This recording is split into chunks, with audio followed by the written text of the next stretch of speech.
നേരത്തെ മഹാനായ ഉസ്താദ് അവർകൾ പറഞ്ഞ അഹ്മദ് ഇബ്നു ഹംബൽ റളിയല്ലാഹു അൻഹു 10 ലക്ഷം ഹദീസ് മനപ്പാടമാക്കിയ പണ്ഡിതൻ പഠിക്കാൻ വേണ്ടി കുറേയേറെ നാഴിക യാത്ര ചെയ്തുകൊണ്ട് പരിഭൂമിയിലൂടെ യാത്ര ചെയ്തു പോയി.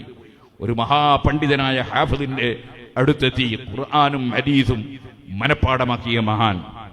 നേരെ ചെല്ലുമ്പോൾ അദ്ദേഹം ഒരു നായക്ക് പത്തിരി മുറിച്ചു കൊടുക്കുകയായിരുന്നു.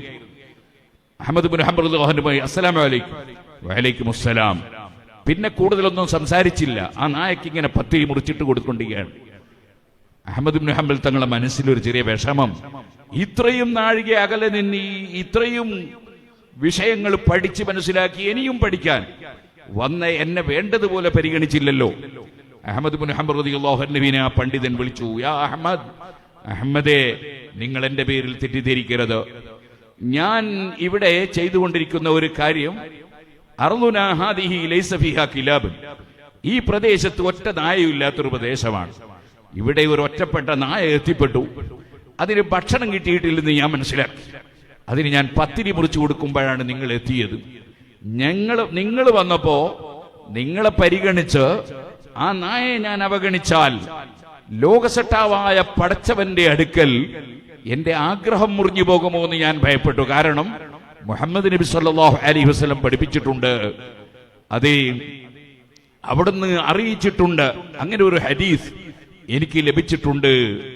മൻ ഖതഅ റജാഅ മൻ ഇർതജാഹു ഖതഅ അല്ലാഹു റജാഅഹു യൗമൽ ഖിയാമ. ഒരാളുടെ ആഗ്രഹം മുറിച്ചു കളഞ്ഞാൽ, ആശ മുറിച്ചു കളഞ്ഞാൽ, ആ മുറിച്ചു കളയുന്നവന്റെ ആഗ്രഹം പാരത്രിക ലോകത്ത് അല്ലാഹു മുറിച്ചു കളയും എന്നൊരു ഹദീസ് നബി സല്ലല്ലാഹു അലൈഹി വസല്ലം എനിക്ക് ലഭിച്ചിട്ടുണ്ട്. അതുകൊണ്ടാണ്, അത് മനുഷ്യരോട് മാത്രമല്ലല്ലോ, എല്ലാ ജീവികൾക്കും അതിന്റെ ആഗ്രഹം പൂർത്തീകരിച്ചു കൊടുക്കണമല്ലോ. ഇത് ഭക്ഷണത്തിന്റെ ആവശ്യമല്ലേ, അത് കൊടുക്കുമ്പോഴാണ് നിങ്ങൾ വന്നത്.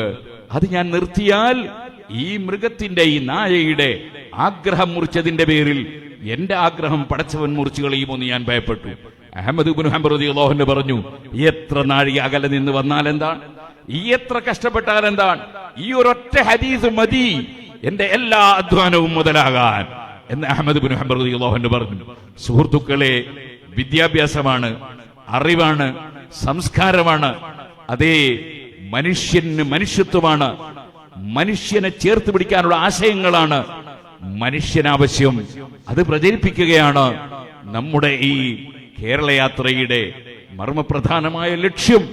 അത് അങ്ങനെ പ്രബോധനം ചെയ്തുകൊണ്ടുള്ള ഒരു യാത്രയാണ്. ഇൻഷാ അല്ലാഹ് 16-ാം തീയതി തിരുവനന്തപുരത്തിൽ അവസാനിക്കും. അല്ലാഹു തൗഫീഖ് നൽകട്ടെ. അത് ഈ കേരളത്തിൽ ഒരു വലിയ ചരിത്രം സൃഷ്ടിക്കും. അതിനുവേണ്ടി നിങ്ങളെല്ലാവരും അവിടെ വരാൻ ഒരുങ്ങി നിൽക്കുന്നവരാണെന്ന് എനിക്കറിയാം.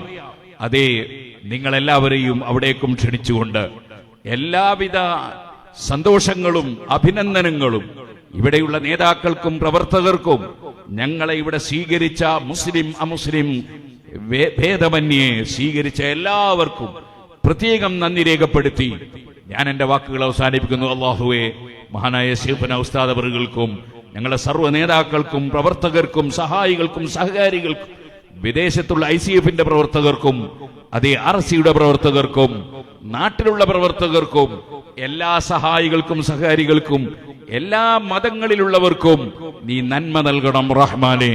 ദീർഘായുസ്സും ആരോഗ്യവും ഐശ്വര്യവും നൽകണം റഹ്മാനെ. ഞങ്ങൾക്ക് ഞങ്ങളുടെ ജീവിതകാലം മുഴുക്കെ മഹാനായ സുൽത്താനുൽ ഉലമാ ഉസ്താദ് അവറുകളെ പിന്തുടർന്നുകൊണ്ട്, അവിടുത്തെ ശിഷ്യന്മാരിൽ ഒരു എളിയവനാണ് ഞാൻ, ഞങ്ങൾക്കെല്ലാവർക്കും അവിടുന്ന് പഠിപ്പിച്ച ആശയം മുറുകെ പിടിച്ച് ഇവിടെ അഹ്ലുസുന്നത്തി വൽ ജമാഅത്തിന്റെ ആശയം പ്രചരിപ്പിക്കാൻ ഭാഗ്യം തരണം റഹ്മാനെ.